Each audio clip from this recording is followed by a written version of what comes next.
Hi, everyone. From me, Brent Graham, it's Thursday night, 9 o'clock. It's time for the Handicap Rugby Chat that matters. What a day I've had. Travelled back from Durban. My son was on rugby tour there. The trip down, we were delayed for an hour due to protest action on the way down, and then we hit roadworks in Pietermaritzburg. Took us about 8 hours. The trip back this morning, 2 hours without moving in traffic at Maritzburg. I mean, I'm talking, we stopped the car, nobody moved for 2 hours. There was some abnormal vehicle blocking the route. It was an absolute nightmare. But anyway, I'm back. I haven't had a lot of time to look at the rugby, but that's why I got a panel, not of two, but of three this week to see if we can match last week's exploits when both Chris and the Undertaker were on good form. And let me start at the bottom of the screen with the Undertaker. Henrik, welcome back to the show, mate. Hi, Brent. Yeah, thanks for having me on again. Like you said, we had a good one last week, so hopefully we can build on that. And yeah, every time we take money from the bookmakers, I'm happy. And so yeah, let's get cracking and talk some rugby. Excellent. Yeah, well, welcome to all the boys in the live chat. Mark joining us. Mark, yes, we had a bit of a chat on Twitter earlier.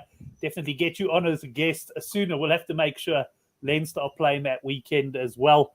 And to Kevin as well, welcome to the show. And welcome back to the show. In the bottom right-hand side of my screen, it's Chad. Chad, good to have you back. Ready to fire this weekend? Yeah, thank you, Brent. Absolutely. Pleasure to be here on here with Undertaker and Thoughts on Sports. And yeah, as Undertaker alluded to, let's give it to the bookies this week and hope you have a couple of laughs along the way. Excellent. And they're talking of Thoughts on Sports. There he is at the top of the screen there. Neil, good to have you on the show again. I see you've already posted a number of picks on the forum. So reading between the lines, I'm going to say that you're quite bullish about the weekend.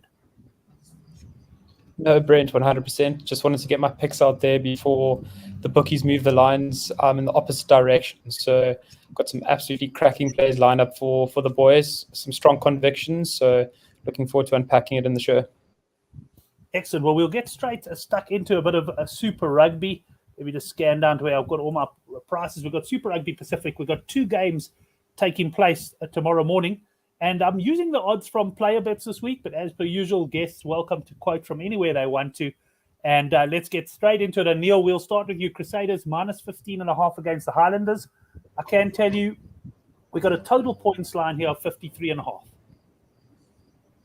Sure, Brent. Big spread first up, but I fully understand the reasoning for that. Just look at this Crusaders outfit, absolutely frightening. In my opinion, this is the best side that they've put out all competition. I really like the fact that they've brought Mitch Drummond into the side with Brendan Hall operating with a bit of impetus in the second half. I like the way that Mitch Drummond plays in sort of first half rugby. Brendan Hall's got a crisp pass, likes to speed it up in the second half. You just look to that Crusaders bench, Pablo Matera coming off in the second half. He's going to cause absolute havoc for the Highlanders here. So 15.5, it's a big spread, but if you got to be a very brave man to take a Highlanders on the plus here. I just feel like this is the business end of the competition. Scott Robinson's had a couple of shaky performances so far this season. And yeah, for me, just a Crusaders minus light play just because it's a big spread for a New Zealand derby. And just with touching on the point spread, I see that 11 of the last 15 Crusaders games have gone unders. So also a light play for me on, I've found 54.5 at 8 to 10. So light play on the unders. I just feel like the Crusaders will exhibit that sort of shutout defense. New Zealand derbies have been a bit disappointing in the skill level that we've seen in past seasons. So I expect not a bit of a scrappy affair, but I expect some watertight Crusaders defense. So 2 small plays for me. First up, Crusaders minus, and then the under 54.5. Excellent. Well, I was going to go to Chad next, but when you mentioned the unders there, my eyes were immediately drawn to the bottom of the screen to see if Henrik was the unders taker was nodding his head. Henrik, what are your thoughts on this game? Brent, I agree with Neil. This game is well capped at 15.5. The Highlanders, they are that type of team that they don't go away. They always, you think they've lost all the games so far, but they are the kind of team that they're always in the fight, and they've got a good team here. But like Neil said, that Crusaders team, yeah, that's quality. I wanted to get involved in Highlanders Plus here, but in Christchurch home game for the Crusaders, I just can't take them on here. So I'm going to skip on the handicap, and I'm going to go with Neil. And yeah, I agree with him on the total points here on the unders. under 53.5. He got under 54.5 at 8 to 10. Under 53.5 at 9 to 10 is available. I think that's a solid bet. And you might even have a course make a course for the Highlanders under 19.5 thereabouts, because the Crusaders, the defense has been good. That one game against the Chiefs that they lost in Christchurch, the Chiefs scored 2 or 3 tries in no time at the end, and that made the score look bad. While the points they conceded. So I think, the Crusaders last week against the Chiefs, they were good on defense as well. So I think unders on Chiefs points, and the safer bet, like Neil said, unders on total points here. And the handicap, I haven't got a strong feeling on that. Well, thanks for bringing up that Chiefs game. I just finished going to therapy to forget about those last 2 tries from the Chiefs, which cost me the under 22.5 points. Let's see if Chad's in agreement with the boys on this one. Yeah, thanks, Brent. Quite a tough act to follow. And I have to share the sentiment that Crusaders side is absolutely insane. All Blacks all over the park. Hard to find a weakness there. 15.5 is a large spread. And with the Crusaders at home, I think they beat the Highlanders by about the same margin when they played away at the Highlanders. Highlanders have also lost 5 on the trot. In saying that, though, as Undertaker alluded to, the Highlanders aren't nuggety. They often do pull out some sublime performances out of nowhere when you least expect them to. And I kind of have a feeling that this could be the weekend that they run it a bit closer than what the spread suggests. It will be a small play from my point of view. I would definitely have a slightly bigger play on the unders. 53.5, 54.5 seems about 3 to 4 points too high in my liking. I was anticipating around a 50.5 line. So my biggest play will be a total unders line. I will may have a small nibble on the Highlanders plus, purely because I'm expecting them to pull it together this weekend. Yes, as Neil said, Crusaders have been inconsistent. Razor will be, in their ears all week trying to get them to play to their absolute potential, which is frightening at the best of times. But I just feel that the inconsistency may travel into this game. And if Highlanders can hold them off in the first half, I think they could beat the spread, but it's not going to be the biggest play. Right, so I pick up all of you guys aligned on this one, but not particularly strong. Interesting, the Crow tips, who I've got to say he's been in pretty good form the last few weeks. He's come in over 53. So, Chris, you're taking the panel on, boy. I tell you, all of them are looking at the unders line, and you've come in at the overs there. So, going to be an interesting one, that. Chad, we're going to stay with you for the next game. It's the Fijian Drua. I must say I've started catching quite well over the last few weeks, and they're up against the Waratahs. Here we got a spread of 9.5 and a total points line. Yeah, exactly the same, 53.5, same as the previous game. Yeah, so the Drua have lost against lesser Aussie opposition in the past couple of weeks.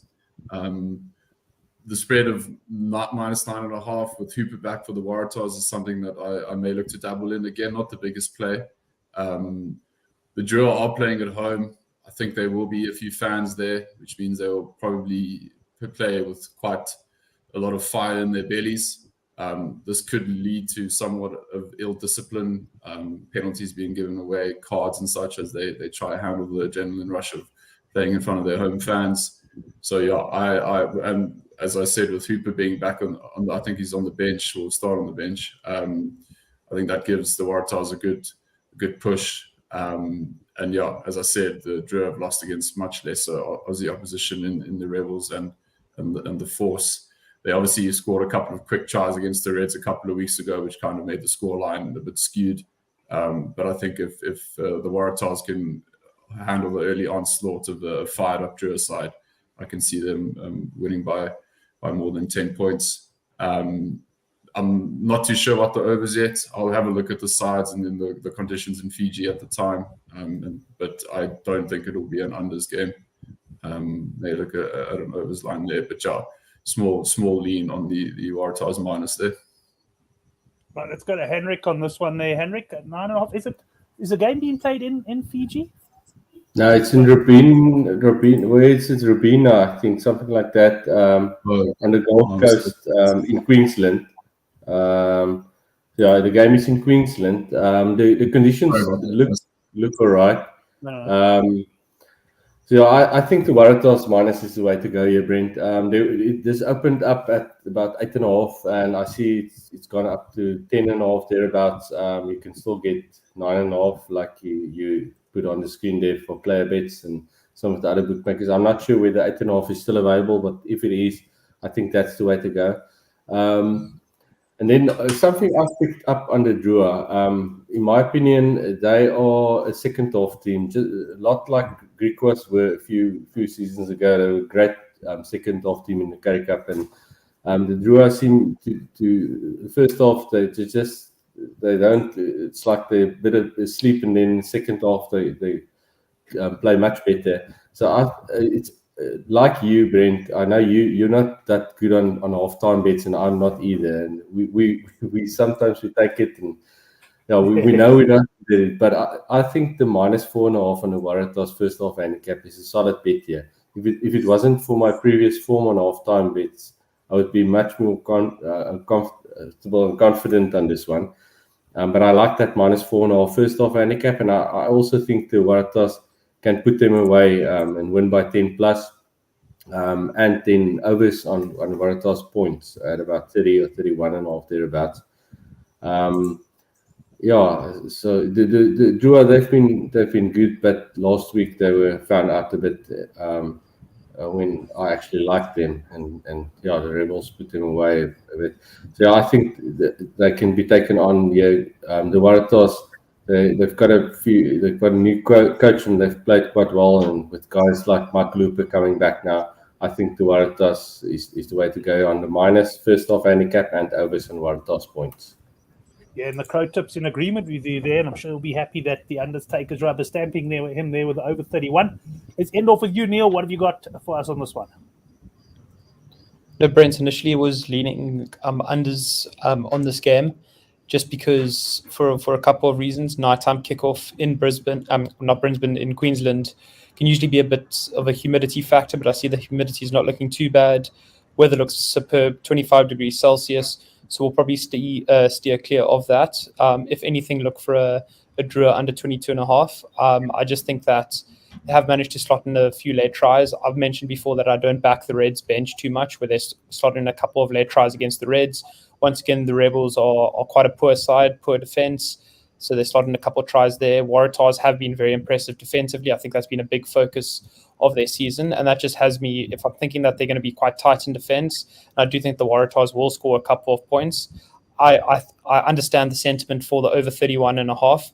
Not a bet that I'll be looking to get too involved in, because I think it'll be quite squeaky bum time, if I must say so, towards the end of that fixture. So for anything, for me, you just got to go on a light play on the Waratahs and the minus. And I do share the sentiment about the Drua being quite a big second half side with Hendrik. So if you can get a Waratahs minus 4.5 first half, I think that's also a cracking play. Excellent. Just welcome to Steph joining the show there. Of course, a lot of our overseas guys tend to come into the show a little bit late. With the changing of the hours and that, we always find the viewership picks up during the show. And Hendrik, I want to start with you in the next game, because I know you were busy searching around for a Blues handicap. You got minus 21.5 here. Of course, we've got a strange situation where these sides actually met in midweek. I actually followed, I think, I forget his Twitter handle. Was it at Sporting Tips or Tip Sports? Apologies for that, mate. But he tipped under 57.5, which we went with at the preview. What do you think of this one, Hendrik? The 21.5? Brent, on Monday, I spoke to one of my friends about this game, and I told him I think the Blues will put the Moana Pasifika away in one of these two games, and then both teams picked second or third teams for the Tuesday game, and the Moana, they stayed in the game, and I was lining up the Blues minus for the Saturday game. And then this morning I saw the teams, and the Pacifica, they are back to full strength. They've got Leo Leofano back, and then Sekope Kepu back. That's big for them, because the scrum really struggled on Tuesday. So I think Sekope Kepu will be good in the scrum. And then the Blues, they've got, I expected a much better team from them for this game, but they've got a lot of guys out. They've got a few guys struggling with injury. Bowden is not playing. So I don't like that team the Blues have picked, and I was hoping for a handicap of under 20, with the Blues being at full strength and firing the minus. But now with the Blues team that I've seen, and this handicap being at 3 converted tries at 21.5, I like the Moana Pasifika strong here. I think this handicap is at least 7 points too high. I'm unsure about where I go with points on this one, but I like the Moana Pasifika on the plus here. I think they will give the Blues a close game here. Fascinating insight into a mind of a punter there, and the way that the spread and things like team news and that can actually change the way you're thinking. And Henrik, I think it's hell of important to be able to change your mind as a punter, because I often, like you, I'll go in, I've got a preconceived intention, I'm going to go overs every game in Joburg, or I'm going to do this, or I'm going to do that.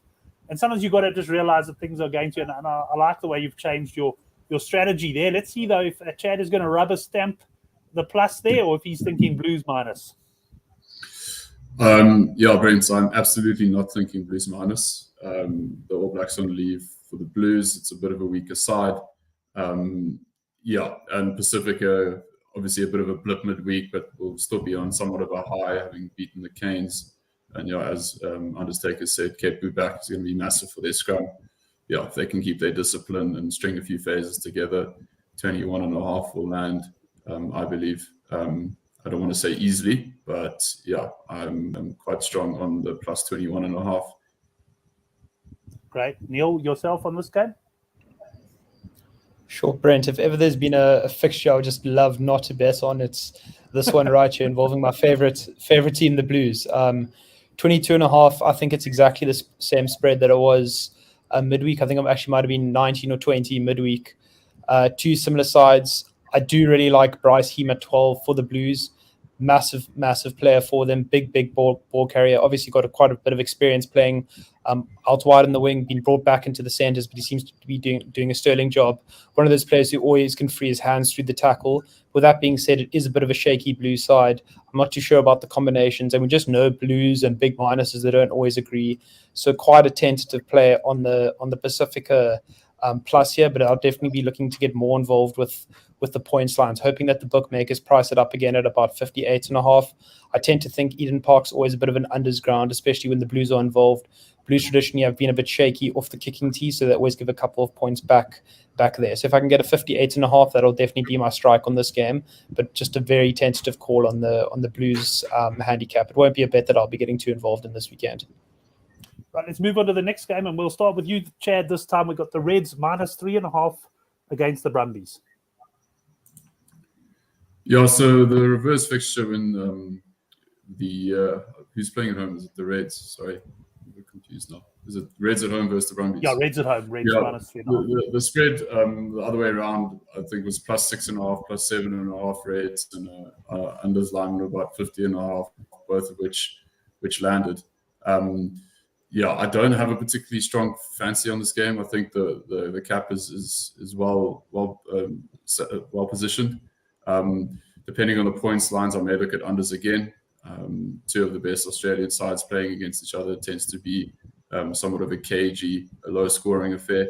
So, I don't have any big opinions on the cap, but I'll look to see 4 points lines and maybe take an unders if it's in and around 50 again, which I don't anticipate, but yeah.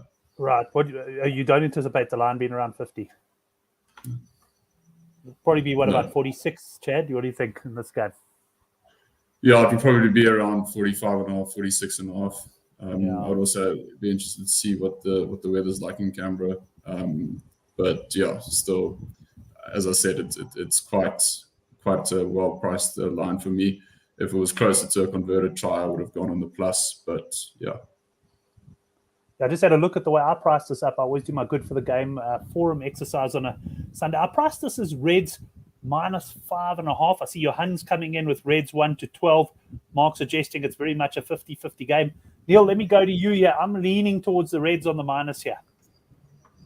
Yeah, Brent, I like the Reds to cover the spread here. So much to like about this Reds outfit. I mentioned before that I thought they've always been quite weak in the on the bench, but they've strengthened up a bit. I see they've brought in Salakai Lotto onto the bench. He'll be a big player for them. He's off to Northampton Saints next season, so quite excited to see him play in the Premiership. I just look at that Red starting team, heaps of quality there.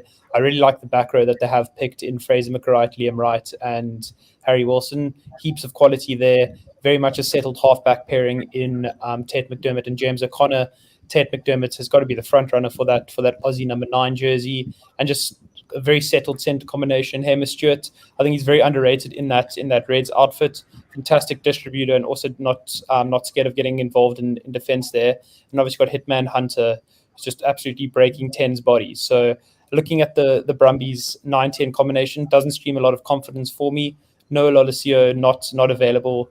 Quite poor at test level, but he does offer quite a lot at domestic level for the Brumbies. Reds -3.5. I think that's a cracking play. I'm going to get stuck into that quite handsomely. And I also do like that Reds 1-12. I just feel like in these sorts of fixtures, it always ends up in that sort of region. And just to touch on the points, I expect it to come out at about 48.5. And I think that's probably pretty well priced.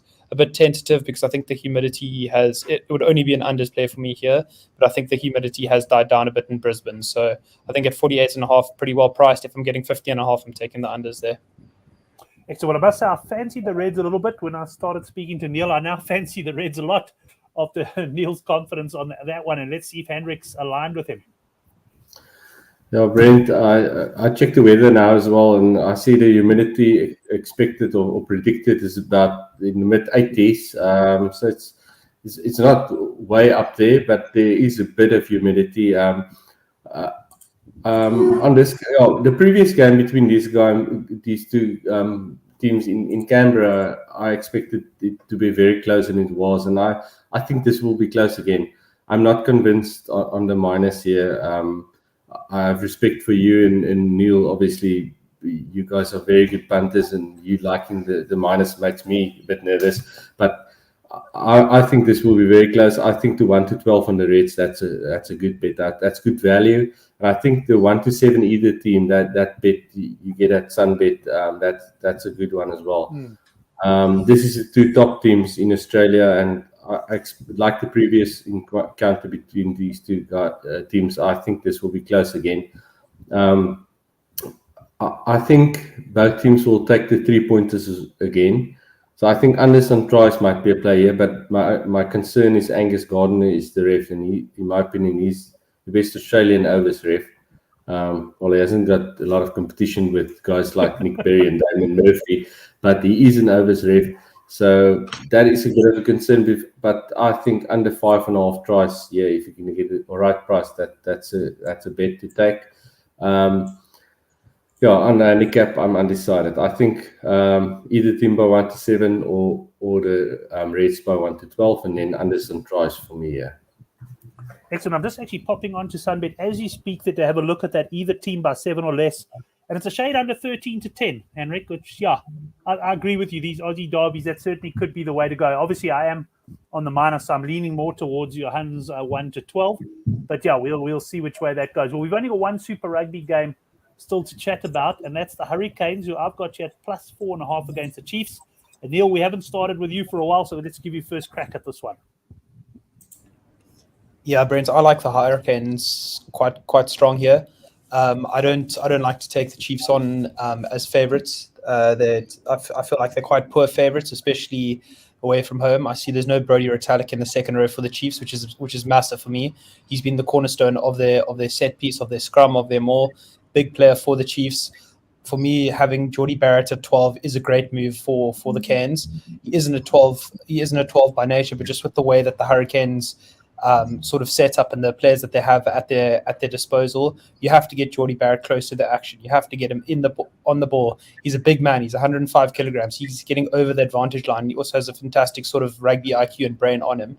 So if he's just at domestic level, at Super Rugby level, I just want Geordie Barrett on the ball as much as possible. At fullback, I feel like he doesn't get involved enough. And then also, he just got an absolute cannon of a boot. So best believe that any single penalties around the halfway line, Geordie Barrett is pointing straight to the sticks there. And then Artie Severe, arguably the form loose forward in the world at the moment, starting at 8. He's worth at least 2 or 3 points on the spread alone. So plus 5.5 Hurricanes. I think that's a cracker. I'm also going to take them on the board to win the game as well. And I think I picked it up at about 16-10. Right, nice confidence from Neil there. Just been rubber stamped here in the live chat. Stephen Mark says Canes plus 5.5 bet of the week. Mark down, Fiji Mark. I don't know about this one. Bet of the year. I don't know if we're quite at that sort of level, but let's go to Henrik and see what his views are on this. Henrik, please don't tip the Chiefs minus now. Brent, in the words of the legend that is Oracle, they've got the wrong favourite here. If you gave me the handicap the other way around, I would take the minus 5.5 on the Hurricanes here. The Hurricanes going to win this going away. The Chiefs, they were good early in the season, but last week they really disappointed me against the Crusaders. And the Hurricanes at home, after losing to their second or their third team lost against the Moana, the Hurricanes are going to come out here and they're going to fire. And tell me if you. I just want to touch on the time of this game. 4:30 on a Sunday morning. There isn't a more perfect time for a rugby game than this. I can't wait to get up at 4:00 on Sunday morning, put on the kettle, and watch this game. I'm really looking forward to this one. I'm all over the Hurricanes here. The plus Hurricanes to win the game. I might even take a bit of a minus on the Hurricanes here. The weather in Wellington normally dodgy with the weather, but it's perfect weather here. So the points line will be interesting as well. I just want to check who the ref is. Let me see. Brendan Pickerel. Oh, damn it. That's unlucky. I was lining up an overplay here maybe, but with Pickerel on the whistle, you probably go under some Chiefs maybe. But I like the plus very strong here, Brent. Right. Well, I can tell you what, if Chad was fancying the Chiefs on the minus here, he would have been putting lines through all his notes and saying, "Listen, bugger that, I'm just going to follow these guys with the Hurricanes on the plus." But I'm going to have a fly here and say you were on the plus all along here, Chad. Brent, I think it's just best if we move on there. What's your thoughts on this one? Listen, no one has to take what I'm about to say seriously. I'm the newbie amongst the old guard here, but I'm gonna give it a go and stick to my guns. And best believe you'll be hearing all about it all over Twitter if Sunday morning sunrise comes and I'm beaming from ear to ear. Look, how can I argue against what they've just said? However, with the likes of Angus Tarwell, Callum Boshier, Sam Kane, Sowakula, it's an awesome Chiefs pack. I know they've lost Retallick to injury last week. They've got a good set piece, good line out that functioned without Retallick. They've got backs that have impressed me. Anton Leonard-Brown is a good All Black. Alex Nankerville as well has been playing very, very well this year.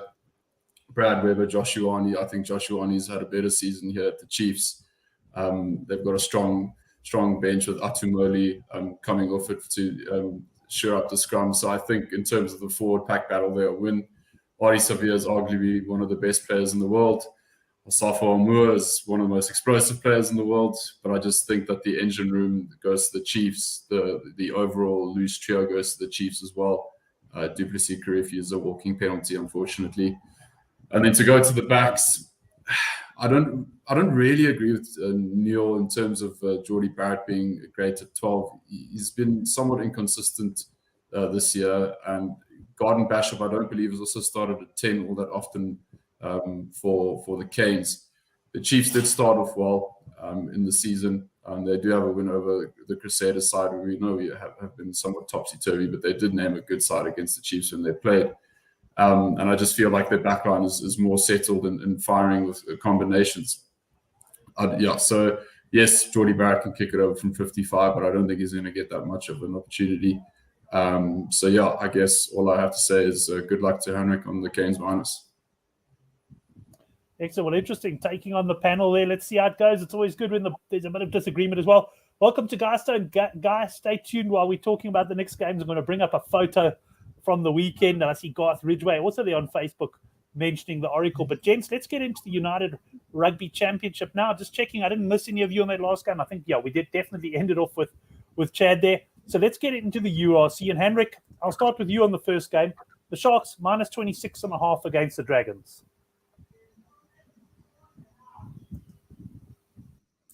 Henrik, you're on mute. Yeah, sorry, I see on my. Yeah, Brent, the pretty boys from Durban again.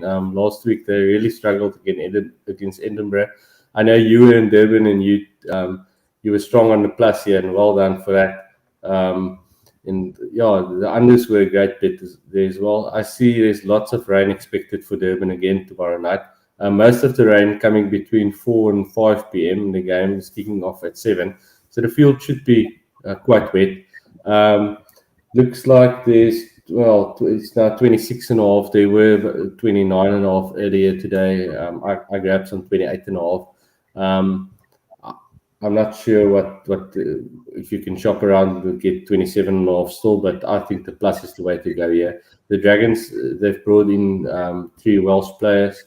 And yeah, I in my opinion, the conditions will favour them. And this handicap just looks too big. Kevin Bosch, he had an absolute shocker last week. He's still starting again. I've never been a Bosch fan.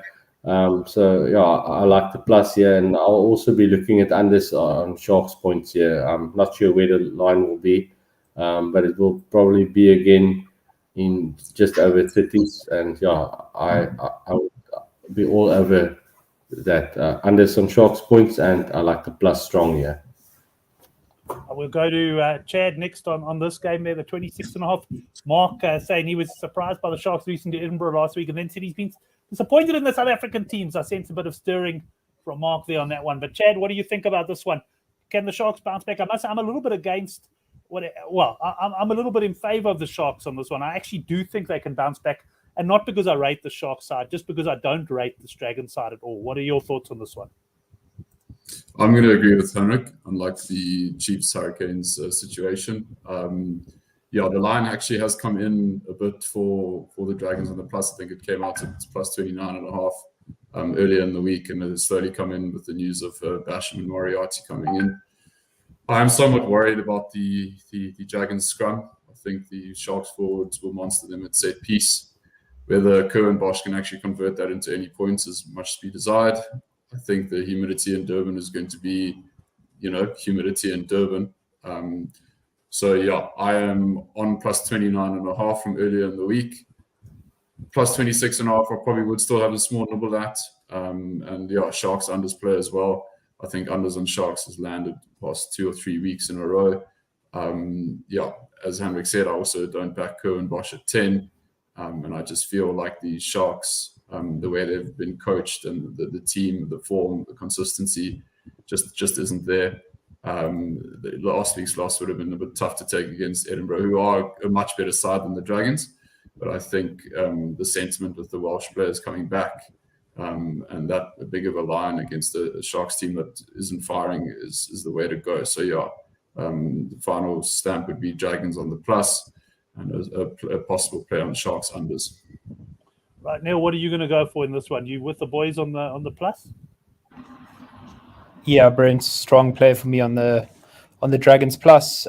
See, they brought Ross Moriarty back into the starting team, so that should beef up the Dragons pack, add a bit of experience there. And I just can't make a case for the Sharks here. Conditions aside, if this game was at Loftus Versfeld, I still wouldn't even look to back the Sharks on the minus here. I just think that no matter who the Sharks are playing, if they're getting a big minus, they're just not going to beat the spread. And that's just plain and simple.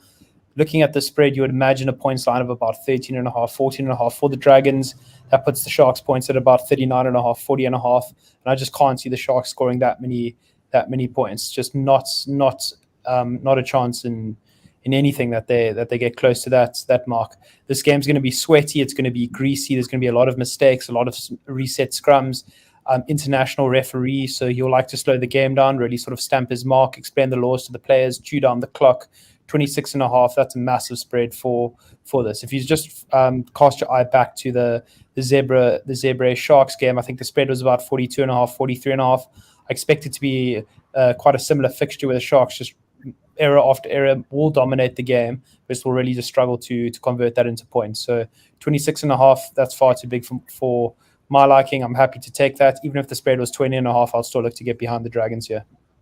Well, I'm not feeling nearly as confident about my Sharks minus call there, I can tell you. But you speak about humidity. I watched my son play some rugby down there in Durban this week, and the humidity, what I found was quite interesting when you stood on the side of the field. I mean, it was a humid week, make no mistake. But it looked like conditions looked reasonable. But it was amazing to see how many more handling errors and how much lower scoring the games were down there in Durban. But boys, let me tell you, there was plenty of humidity going down at Stokers on the weekend as well. And this picture was taken there. We went and visited. I see Guy watching on Facebook over there. There's the Oracle on the left-hand side. Mike Greenway, a rugby writer, and just got into betting as well. Of course, yours truly there, and Donovan, a big horse racing punter. So great fun there at Stokers. So if you're ever in the Durban, Hillcrest, Kloof area, do go there and have a pot. We really, really did have a good time. It was absolutely great. And thanks for your hospitality there, Guy. And we were also saying farewell to the Oracle in the sense that he's moving down to Cape Town as well. Look forward to catching up with him there sometime. Let's move on then, gents, to the next game. I know that most of us got firm views on the South African games, perhaps not that much on some of the others, but let's start with Chad here. Glasgow Warriors minus 29.5 against Zebra. Geez, that's a massive spread, Brent. I don't have much of an opinion. I know Glasgow have been playing quite well recently. Zebra are the whipping boys of the competitions that they play in. I guess if you made a lot of money leading up to the game and you want to make it interesting to watch, you can maybe go on the minus or on a points play, an overs play for the Warriors if they run rampant, particularly towards the end.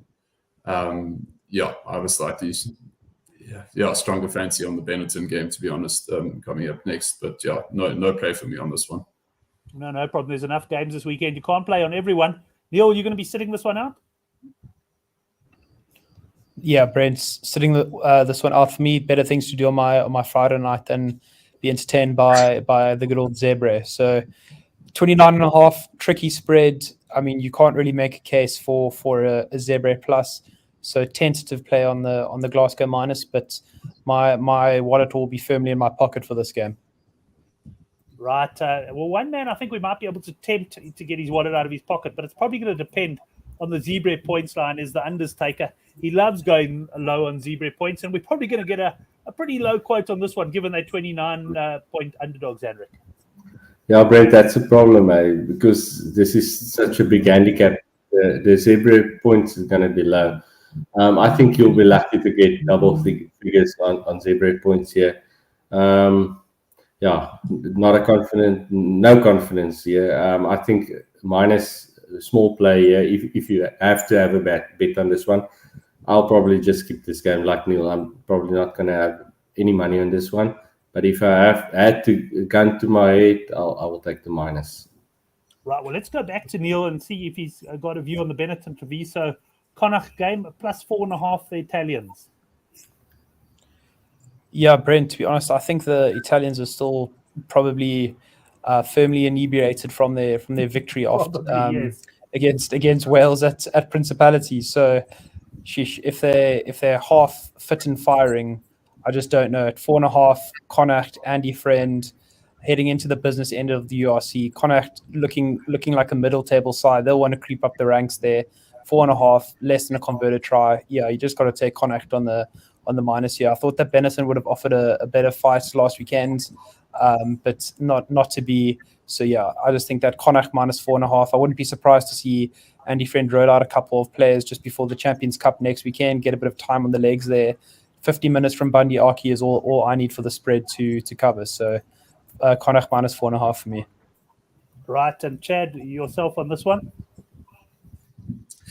Yeah, geez, I think it would be a very small play, but purely for entertainment factor, I'll take a bit of Benetton on the plus. If it can maybe get closer to a converted try. I don't know if it's, in theory, the buzz from the Italian win could carry through, particularly with the inspirational captain back for Benetton. I think we will have a lot of comments about the Champions Cup coming up in the games that we are to speak about to follow. It will be interesting to see what kind of team Connacht put out there, given the fact that they've got a derby next weekend in the Champions Cup. So if it is a slightly weakened Connacht team, then I'll have a little nibble of Benetton on the plus. But I think that the Champions Cup sides may look to flood in some players just to get a hit out this weekend before some of the bigger games next weekend. So I'm anticipating a stronger Connacht side, but if not, then it's on the plus for me. And if I can get a +5.5, +6.5, like a 1.75 or something like that, just for some entertainment. Right, Henrik, yourself. Thanks, Chad. Henrik, are you getting involved in this game? Better things to do on the weekend otherwise? Brent, I've always been a bit of a Connacht fan for the last few years with Andy Friend coaching them. They got smashed last week by our favourite team, Leinster, Mark's team. So Connacht, they're not on a good run, and normally they're better in Galway, and this is in Italy. So I think the plus is the way to go. Yeah, not big confidence, but I think the plus on Benetton. Yeah. We'll stick with you, Henrik, for the next game. Blue Bulls up against Ulster. The Bulls have turned in, well, they've won 3 in a row at home, but certainly the last 2 weeks have been pretty impressive victories. And they now play against an Ulster side that I must say, this weekend I got to watch very little rugby, but by all accounts, Henrik, it sounds like Ulster were pretty unlucky not to beat the Stormers. They now give the Bulls a 4.5 point, well, the Bulls give them a 4.5 point start at Loftus. Brent, I was actually with the Bulls winning by more than 30 last week. Even I watched that game and I watched the Stormers Ulster. So I watched both these teams' last games. The Bulls were, in my opinion, they were quite poor in that game. Even though they won by a lot against the Dragons, I wasn't impressed by them. And Ulster, they started off quite badly in Cape Town. They were 14-0 down in like 10 minutes. Warwick Galant showing his magic again with that one try to Lille and Zas. And then Ulster came back into it, and they pretty much dominated the rest of the game for the next 70 minutes. And they were really unlucky to lose that game. They scored a try, and then the TMO came in. It was the wrong call, and I read the article today confirming that it was the wrong call. Ulster should have won that game. And the Bulls, as good as they are at Loftus, I'm unsure on this one. I saw the sentiment from a few punters on the Bulls minus here. I'm not convinced, Brent. I think the plus maybe, and even I won't even be surprised Ulster winning this game. I will probably look at some sort of points play here. I'm not going to get involved in the handicap, but I won't be surprised if Ulster win this. Yeah, interesting. I had a look at this one, and I found myself thinking. In fact, let me quickly look at what I handicapped this game at. I tend to forget as the week wears on. I kept this game minus 9.5. So I find myself leaning quite heavily towards the Bulls here. But I do take the point. I mean, I think it's a dangerous game for the Bulls. But interested to hear what Neil says about this one. Neil, I'm opposing the undertakers here. I'm actually on the Bulls minus. I still think that altitude could well play a factor here. Yeah, Brent, spot on. I'm on the Bulls minus. Love the Bulls minus. I took minus 1.5 Bulls at 0.78. Loaded up again at minus 2.5 at 0.83. Took some more at minus 3.5 at 9 to 10, and I would take some more now at minus 4.5. 25,000 tickets hopefully get sold at Loftus this weekend. There's going to be a lot of brandy consumed for the Bull supporters. A lot of verbal abuse thrown at the Ulster players. I've just got a sneaky suspicion that Ulster might rotate 1 or 2 players with a big Champions Cup fixture next weekend against Toulouse here. This wouldn't be a fixture that they would have been targeting for a victory on the tour. They went full strength against the Stormers last weekend. Obviously, quite unlucky not to get that result here. But the Bulls then just know that they have to get a result here, and ideally a bonus point victory if they want to have a sniff of making the playoffs here. So I'm getting a less than a converted try handicap at Loftus. Altitude factor, there's no way to look at it apart from the fact that it is a big deal. And I think that the Ulster players will struggle with that. I see it's going to be quite hot in Pretoria, 2:00 kickoff. The Bulls' outside backs are just looking very dangerous at the moment, and a very settled Bulls backline with Chris Smith slotting some nice 3-pointers there. And I just think that with the back row of Arno Botha, Ulrich Loh, and Marcel Coetzee, that's going to give a huge handful for Ulster. I don't even think Dwayne Vermeulen will be able to keep up with that there. So yeah, I like the Bulls quite strong on the minus. Well, we're going to give Chad an opportunity to sort of split the panelists, if I can put it that way. Although I guess you could argue, if you take my opinion into account, it is 2-1 to the Bulls minus at the moment. Brendan Vessel's coming in, also mentioning that there could be some rotation with one eye on Toulouse next week for Ulster. Chad, what are you doing here? Which way are we going? Yeah, I think the score is going to be 3-1 after I speak Brent all over the Bulls. If I can quote the conductor like a rash. Leicester converted try on the Bulls against Ulster at Loftus altitude. I think they've sold 15,000 tickets out of the 25,000 capacity. So having a bigger allotment of fans in the stadium will also play a role. Cooney was phenomenal last week. I agree with Henrik. Ulster were definitely the better side in the second half. They were unlucky to lose the game with the TMO fluffing it at the end. But I just feel that Cooney's boot can only keep them in the game for so long. The immensity of the Bulls pack, altitude, the fans in the stadium, the fact that the Bulls need to win, all plays into the hands of the minus. So yeah, all over the minus. Yeah, the crow tips coming in there as well. I can see, Henrik, is that a bead of sweat on your forehead there that I see forming after the other boys coming in? One thing I know about Henrik, he sticks to his he won't get influenced. So having said that, Henrik, I know that if, for example, someone said something and, you wouldn't be beyond having your mind changed, but you're not just going to change it just because the majority of people are going against you. In fact, I know Oracle used to always say the same. He used to say sometimes he quite enjoyed it when a whole lot of people were against him. But I guess boys are giving you a bit of food for thought there, though. No, certainly, Brent. And like I said, I don't. I haven't got a strong fancy on this one, so I'm not going to have a lot of money. Like they are big on the minus. I'm not going to be on the plus. If I am small, I'm going to have a points play here probably.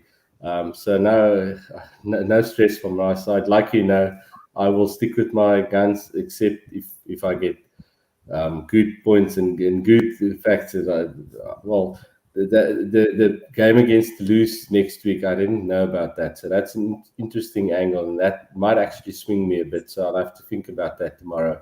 But no, like me, I'll stick to my guns, and my call's Ulster on the plus here, so I'll stick to it. Right, we got the opinions of all the panel on that one. Let's move on to the next South African game, and we'll start off, Chad, with you on this one. Lions plus 2.5 against Edinburgh. I've got a bit of a view on this one myself. Interested to hear what you say. Yeah, so the Lions were somewhat impressive last week against the Ospreys, but the Ospreys are a bad rugby side, especially without their Welsh internationals. As we all know, Edinburgh beat the Sharks last week. They've got a handful of Scots back. I back Edinburgh on the minus here. I don't think altitude will play as much of a factor. The Scottish players tend to be quite cardiovascularly fit.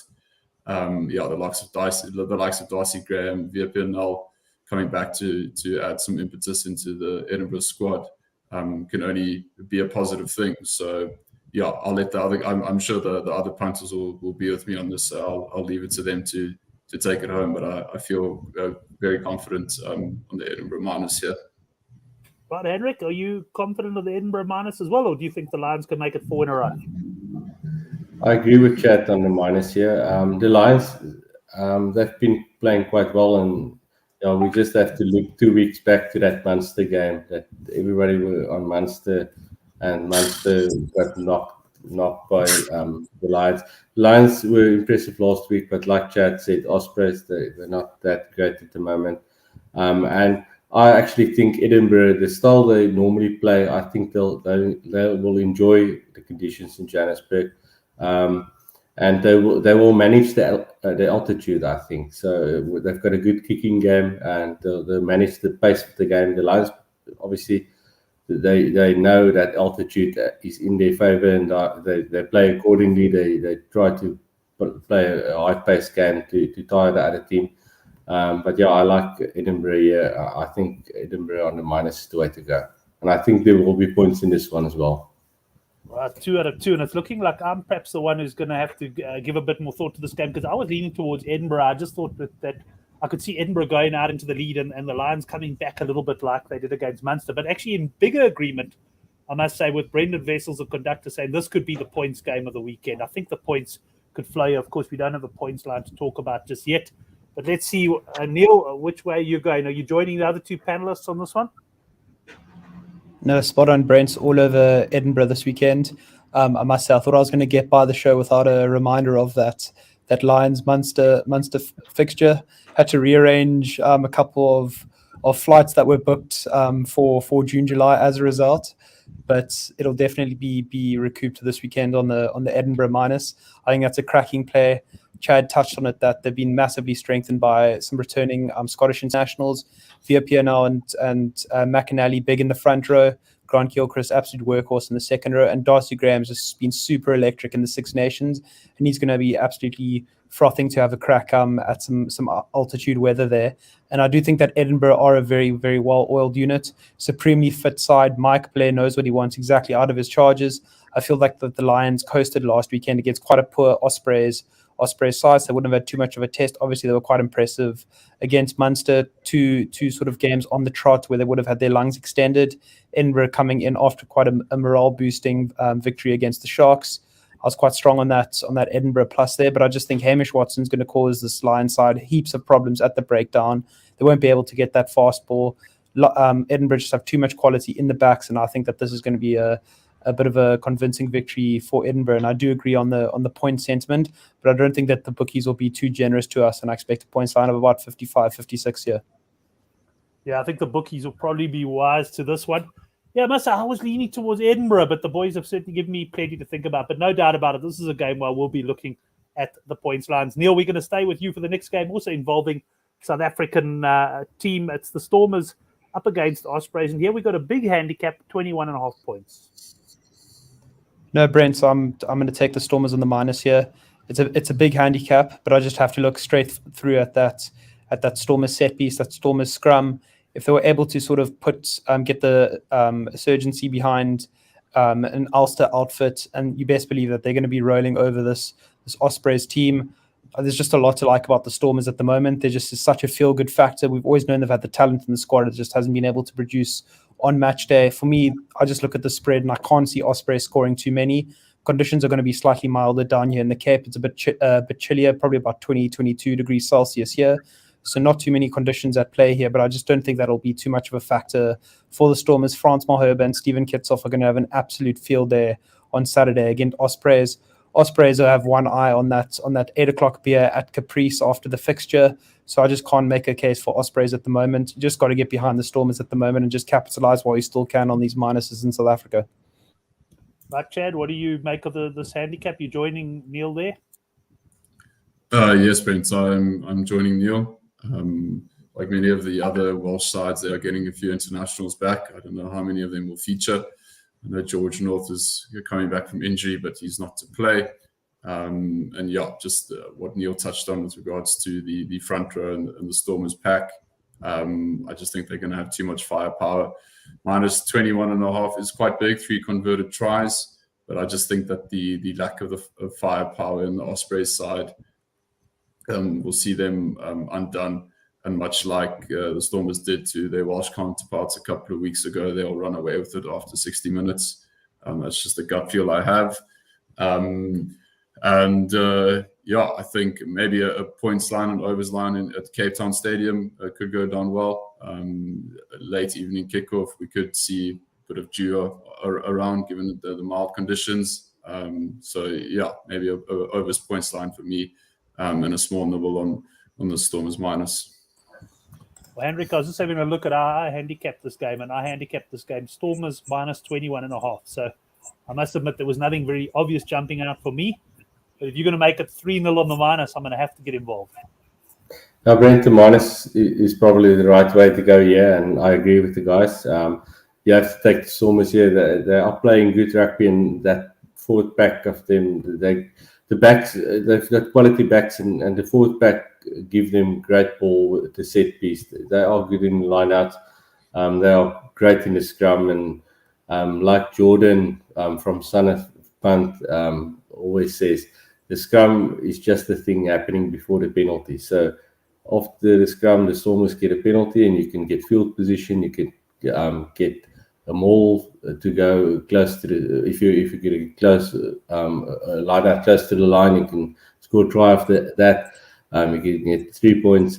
So yeah, I think the three converted tries looks big, but Ospreys they haven't been really good. I'm not sure who they get from Wales. I've seen talk about Gareth Anscombe being available.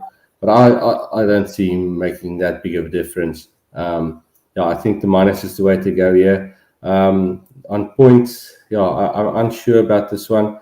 The season has definitely turned down here in Cape Town. The last 2 weeks, you can feel it is a bit cooler and the wind's picked up a bit. I'm not sure about points at the coast here. It will obviously depend on the quote, and I'll post on the forum if I fancy something. But I think minus is the way to go here. Maybe an undersplay on Ospreys if you get a decent quote on their points, because the Stormers' defense has been good as well this season. Right, let's go on to the next game. It's the big one as far as the Irish teams go. Munster plus 2.5 at home against Leinster. And let's start with you on this one, Chad. Yeah, I mean, do I mention a couple of weeks ago against the Lions, or do I not? It's the one thing I was thinking as you were announcing this game. I think Leinster will have an eye on the Champions Cup against Connacht. So it'll be interesting because the Irish players didn't play last time. So I think if they name a strong side to have a hit out for them and get the limbs warmed up for the Champions Cup clash next week, I think they could field quite a strong side. So my bet on this is largely team news dependent. But yeah, if Leinster name a strong side, I will go on the minus quickly. Right, Neil. We will wait for Mark, if he's still watching, to come in on the live chat with his view on this one. But what do you make of this one? No, I think Mark alluded to the fact that the South African teams have been quite disappointing in the URC. But I'll throw one back at him. I think that the Irish teams have been pretty disappointing in the URC this season. But with that being said, I think Leinster at a 2.5 spread against Munster. Munster just haven't screamed a lot of confidence for me. I just have to take Leinster on the minus here. I do think that the Irish internationals will be rolled out in a bit of a hit out before Champions Cup. This is also a very proud provincial side. They don't like to take these games too lightly. No matter what they've got, if they've got a World Cup final the following week, you best believe Leinster will still put out an exceptionally strong outfit in a big Irish derby. So at 2.5, I just think that Leinster just pack too much quality at the moment. Munster just seem like the side which they do struggle to close out fixtures at the moment. I'm not too sure if that's a bit of a mentality. I see that they've got a couple of changes and outgoings for next season. Damien Zelendi off, Malachi Fekitoa incoming. But just with that being said, Leinster minus 2.5, I just think it's the right way to go here. Right, Henrik, yourself, are we going to get you to back a Leinster minus here? Brent, like this is two teams I like to oppose. Munster because they have a poor coach, and Leinster because the bookies normally overprice them, in my opinion, or underprice them, or the handicap is too big. I have to take Munster on here. I'm going to go for Leinster, Mark's favourite team, and Mark always gives it to us for going against Leinster. I think Leinster is the way to go here. Minus 2.5, that just seems low. It is an away game, but it's still in Ireland. So, yeah, I think the minus is a solid bet here. Right. Well, the boys on Leinster there. I'm not going to argue. I think Leinster are probably going to do the business against Munster as well. Let's go on to the last URC game. Henrik, we'll start with you, and we'll get the other guys' opinion, and we'll come back to you for best bets before we move on to the Gallagher Premiership. Scarlets minus 4.5 against Cardiff. Welsh rugby, well, they're struggling at international level, and they're certainly struggling at club level. Who wins this battle? Sure, Brent, your guess is as good as mine, eh? So you're probably the plus then if you're unsure. But yeah, this is not a game I'm going to get involved in. It's the last one on Saturday for the URC. But it's still the same time as the Munster-Leinster game. So yeah, I'll probably be more involved in the Leinster one. Yeah, I'm unsure. Small play on the plus here. But yeah, nothing for me here. I'm imagining you'll also be focusing more on the Munster-Leinster game here. Neil, anything for you on this one? Brent, I wish I could come out firing and say this is my strongest pick of the weekend, but I'd be misleading the audience to say the least here. No strong fancy on these. Not exactly going to be one for the purists. This fixture, I expect some very low quality rugby here. 4.5 spread, probably right. Home side Scarlets. Traditionally, Scarlets have sort of had the edge in this fixture. Cardiff probably have a bit more firepower in the back row. Scarlets terrible to back as favourites, especially at home. So sure, very very tricky fixture to call. If anything, tentative play on the Scarlets to narrowly cover the spread, but it is a fixture I won't be looking to get too involved in. Right, Chad, finish off the URC for us. Yeah, Brent, much like the other two, I don't have a crescendo to end on. Yeah, I think it's could just be a war of attrition between these two sides. Could look at back and forth penalties to start and such. I don't think we're going to see a game of the highest level of skill. Given getting less than a try on the minus for a home side in a Welsh derby, I think as we tend to say, I had a gun to my head, it would be Scarlets -4.5. But even saying that just makes me uncomfortable. So yeah, I won't be betting on this game. Brendan Vessels, the conductor, saying Welsh derby, take the unders, whatever that line is, and go and walk the dog. And he may well have a good point there. Yeah. Right, but gents, at this point, we've still got a bit of Gallagher Premiership to talk about, but I'm going to get Henrik's best bets. I've got a banner here for you somewhere. Henrik, what have I done with it? But anyway, I'll just call it best bets for now then. And let's get your best bets before you depart the scene. And what do you fancy this weekend? What are your strong plays? Brent, in Super Rugby, I like the plus on the Moana Pasifika quite strongly. I think that's just with that Blues team they've put out. I know it might seem as a dangerous game, but I think Moana will stay in the game. And then the other one on the Hurricanes plus, obviously. And then the unders on the Crusaders game. But my strongest one on Super Rugby is the plus on Moana Pacific. And then in the URC, I like Edinburgh and I like the Dragons. I like the Dragons the strongest in the URC. So the plus on tomorrow night in Durban against the Sharks, and then second strongest that Edinburgh on the minus and points in that one. If we can get a decent line on the points one. And from both competitions, Dragons on the plus, that is my strongest bet of the weekend. Right, excellent. Henrik, thanks very much for joining us. We're going to get on to the Gallagher Premiership. But good punting, and look forward to chatting to you again soon. Look out for some of your selections in the newsletter accumulator tomorrow. We're going for our third one in a row. I've hopefully turned the corner a little bit as far as the newsletter bets go. And if you haven't subscribed yet, you can do so down below the show. Henrik, thanks a more, mate. Thank you, Brent, and good luck to all the punters, and thanks for a great show, guys. Excellent. That was Henrik Swart, and he's leaving the show. Coincidentally, I'm sure at around about the same time as Mark Dunphy, who just said he's got to leave. And credit to Mark, they say thanks a lot for the laughs. I think he takes all of this as he dishes it out in good spirit around Leinster and all the rest. Let's move, though, now onto the Gallagher Premiership. We've got two men who absolutely love their Premiership rugby. We'll start with Neil, top left of my screen. Neil, Sale Sharks plus 1.5 against Saracens. No, Brent, I like the Saracens quite strong here for a couple of reasons. So Sale have Rob du Preez at 10. Not much more needs to be said about my affinity towards Rob du Preez. I do hope that I never actually encounter him at a night out, because it could spell trouble for me with all the words that I've passed his way over the years. But yeah, so Sale, massive pack. But I just think that Saracens are one of those sides which will be able to match that pack. Saracens are an exceptionally disciplined outfit. Alex Zazowski's playing some ridiculously good rugby. One of sort of the I'm not going to say the fines for Saracens, but just one of those players who just really stepped up to the plate, converted his really brought his performances to the next level after returning from Montpellier there. And I just think that too many internationals are littered across the Saracens outfit not to see off a close fixture against Sale. And I don't think that'll spook the Saracens too much playing away at the AJ Bell. Yes, it is a night fixture. Sale will get that, get the forwards involved, get the big rolling maul going, get the big pick and drives going. I just think that Saracens have enough players to sort of match that. I expected Tojo to have a big fixture here.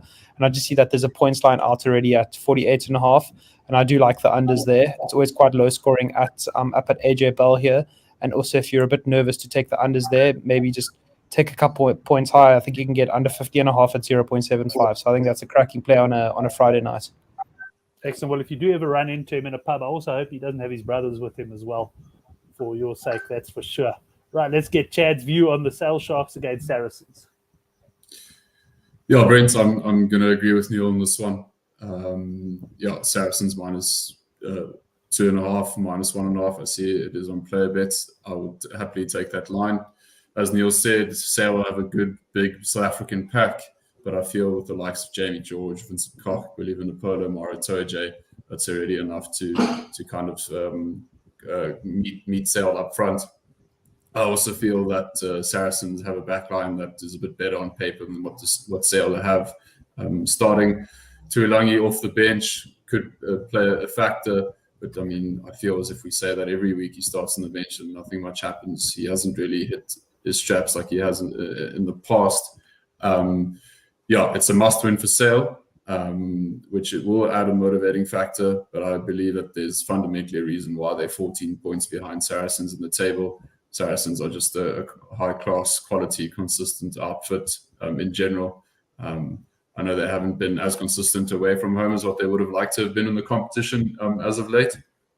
But Saracens on the minus for me as well. Chad, we'll stay with you for the next game. Northampton Saints minus 4.5 against the Bristol Bears. Yeah, so Saints got a good win against the Irish last week. London Irish, I think, have surprised a lot of people with how they've done. I know they're only, I think they're 8th in the table, but that's a bit better than what a lot of people would have expected. I think Laws and Bigger are massive for Saints. One on the forwards, one on the backs. Bigger putting the strings, Laws making the big hits up front and being a nuisance around the park. I know Irish have enjoyed putting a lot of tries on various teams throughout the season, but it's a bit of a tough one. But I think I'm going to go for Saints on the tentative minus, it being less than a try. Neil, anything for you on this? I see Conductors backing you in a fight against the three Dupree brothers.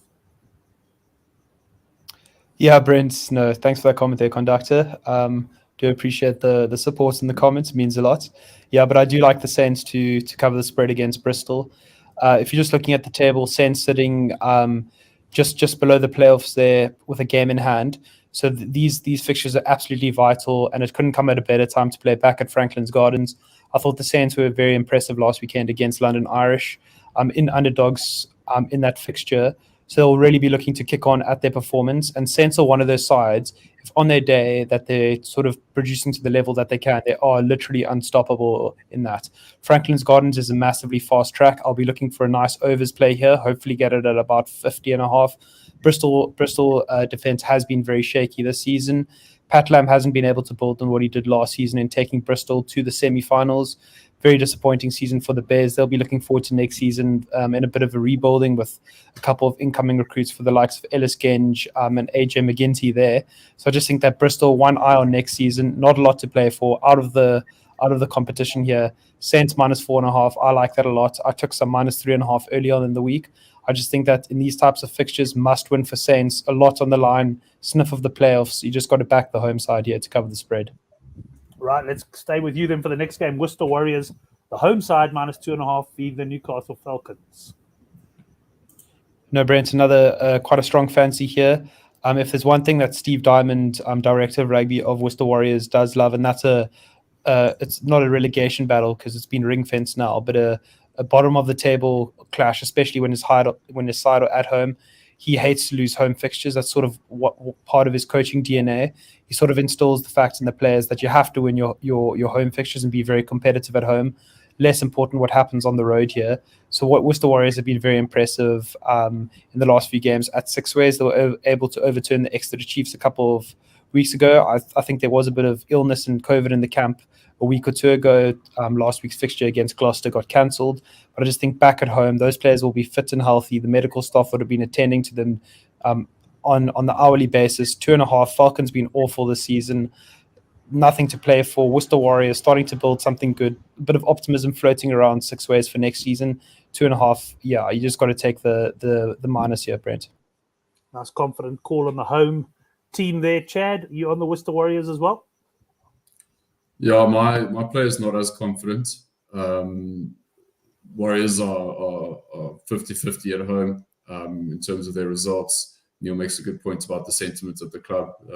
Diamond as well, and being a shrewd operator that he is. Falcons have, interesting enough, beaten the Warriors 5 times on the bounce, which is quite interesting, but they are absolutely woeful travellers. I can't remember the last time the Falcons actually won a game away from home. So with their line being as close to what it is to a choice game, and given the points that Neil's already touched on, if I were to put a bet on this game, it would be -2.5, but I think it's only going to be if I have some loot in the kitty by the time the game rolls around. Well, we'll certainly hope that is the case. Let's stick with you then for the Exeter Chiefs, -15.5 against Bath. Yeah, so that is a very big spread, but nervous in the sense that it is greater than 2 converted tries. However, if you look at previous fixtures between the two sides, the most Bath have scored against Exeter is 16 on 2 occasions. The other 3 occasions was 0, 6, and 3. Exeter, being where they are on the table at this stage of the season, playing the team that is bottom of the log, I think will be absolutely gunning for a bonus point try. I don't know if Stuart Hogg's going to be available this week. They ran Leicester, the tournament favourites, somewhat close towards the end of the game last week. It was squeaky bum time for the Tigers. So I think if Exeter can carry on that momentum, I know Bath with Underhill could cause a bit of havoc in the forwards, but with the likes of viewers and such in the back row, I think Exeter will have enough in the forward pack to compete with whatever Bath have to throw at them. So, yeah, I don't know. I would probably maybe look at Exeter overs. I believe it's Wayne Barnes on the whistle. They'll be absolutely manic for a bonus point try, create a bit of a buffer between them and the chasing teams, which have a game in hand on them. So, yeah, my play on this game will probably be an Exeter overs, maybe an overs tries for them. Yeah, and then on the minus as well, but small, because I don't see Bath scoring too many against them. Neil, what's your strategy for this one? Yeah, Brent, I like that Chad touched on Wayne Barnes of the whistle. I wasn't aware of that, so it definitely shifted my focus there. Son of a Punt have always maintained that Wayne Barnes is fantastic as a plus backer. I did like Bath on the plus here. I just feel like Exeter have been woefully out of form. And I just pinpoint that to one reason, the goal line dropout. So they can't, last season they were so effective at that, close to the line, that latch where they could just push and drive over the line here. They've had to sort of rearrange, look to play a bit more off 10, a bit more one-off runners here. They've been held up a couple of times over the line. So far less effective in the red zones for the Chiefs this weekend. Sorry, not this weekend, this season. Bath have almost turned a corner here. Last 3 games on the bounce without a loss. 2 victories and a draw last weekend against Sale. 15.5, not a lot to lose for this Bath side at the moment. A couple of nice recruits coming into the Bath setup. They're really just trying to amend the structures behind the scene here. 15.5 for me. I just think that Exeter will be happy to just get over the line and just get back to winning ways here. I do think that they will push for a bonus point, but I think Bath will be quite plucky customers here. So at 15.5, more than 2 converted tries is looking a bit big for me, and I will be taking some Bath plus here. Right, let's go on to Gloucester up against Wasps, -3.5, the home team. Sorry, Neil, I'll start with you. No, Brent, I like Gloucester to cover the spread. Gloucester have been the pick of the sides for me this season, in sort of how they've turned around last season into this season. Really just found their identity in the way they play, playing to their strengths completely. They got the best rolling more in the competition. Been absolutely formidable at Kingsholm on their home turf. Wasps are the type of side where they like the ball a lot looser, so they won't be too keen to go up to Kingsholm and just battle that rolling more all day. The fans sit right on the edge of the stadium there. They get right behind the side, sort of just cheer on each push in the scrum or the maul here. At 3.5, I really like Gloucester to cover the spread here. And then just touching on the league table here, so Gloucester, it's in their hands if they want to make the semi-finals. If they win their remaining fixtures, they're through to the playoffs there. So no slip up for them on the cards. The coaches would have been drilling that in their heads. Nice chance for playoff rugby to return back to Gloucester this season. Chad? Yeah, I'm in agreement with Neil. The last 2 encounters between these two sides have been close. However, Wasps have lost 3 on the bounce in the Premiership before a close win against the Falcons, who we know aren't exactly God's gift to rugby. And yeah, I think Gloucester have the power and the motivation, given all that Neil was just so eloquently described, to easily cover a 3.5 cap against the Wasps, who have been, if anything, inconsistent over the past 6 weeks or so. Right, we're going to get into the final game then, and Chad, we'll start with you. London Irish against Harlequins. The Irish plus 1.5 at home. Yeah, this is a great way to end a Sunday, I think, if you're a Gallagher Premiership fan.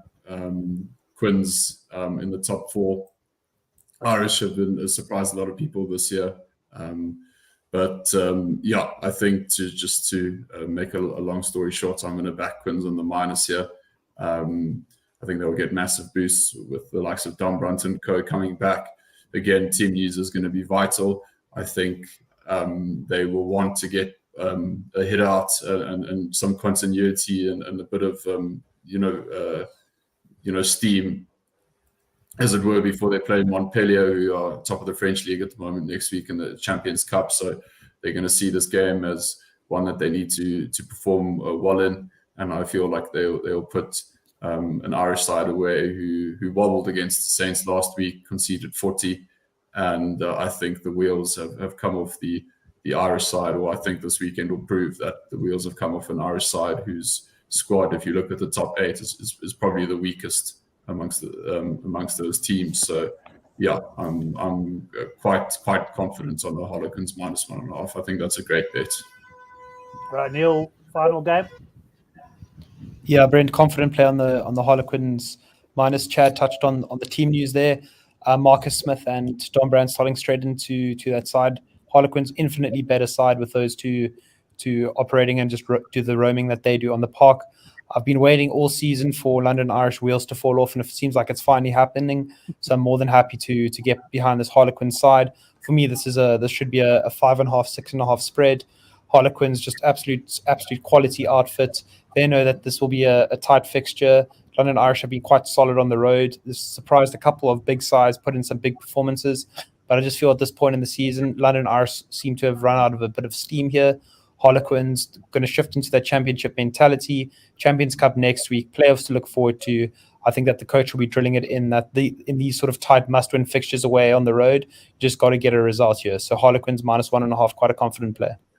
Excellent. Well, thoroughly enjoyed that Gallagher Premiership chat. Can certainly hear how passionate you boys are about the Premiership and how well you know it. And there's probably quite a few bets that I didn't think I'd be getting involved in that I will now be taking and certainly throwing into the weekly ACCA. But it's that time. It's time for a best bets. And Chad, let's start with you. What are your best bets on the weekend? Thanks, Brent. Thanks for having me on. It was a good show. And yeah, good luck to everyone having a go this weekend. My best bets rest in the URC and the Gallagher. The URC, it's going to be Newport Gwent Dragons on the plus. Will be Bulls on the minus. And then in the Gallagher, it's going to be Quins on the minus 1.5. And then depending on the Exeter line with Wayne Barnes and the whistle, Exeter overs there. If I can get a line in and around 30, that would be awesome. And then in Super Rugby, I think, and I'm not, I know everyone in the comments and the punters like the Canes, but I think the bet that I'm sort of quietly confident on is the Chiefs to cover the minus 4.5. But yeah, my best bets are definitely the Bulls, the Dragons, the Quins minus, and then perhaps Exeter overs if I can get that line at around 30. Right, thank you for your bets there, Chad. Right, Neil, your best bets. Yeah, Brent. My best bets definitely form in the Prem and the URC. In the Prem, I love Harlequins to beat London Irish. I really like Gloucester to cover that minus 2.5 against Wasps. I do like Warriors to cover against Newcastle. And then in the URC, I love Dragons on the plus against the Sharks. And I really like the Bulls to cover the spread against Ulster. And if you really pushed me for a best bet in Super Rugby, it would have to be Hurricanes plus 5.5 against the Chiefs. I think that's a cracking play at the Cape Town. Excellent. Well, there's nothing like coming into the show with one of your best bets being the Sharks minus and having everyone absolutely shoot me down. It feels a little bit like Chad, I guess, on that Chiefs game. but I'll certainly be giving some reconsideration to that.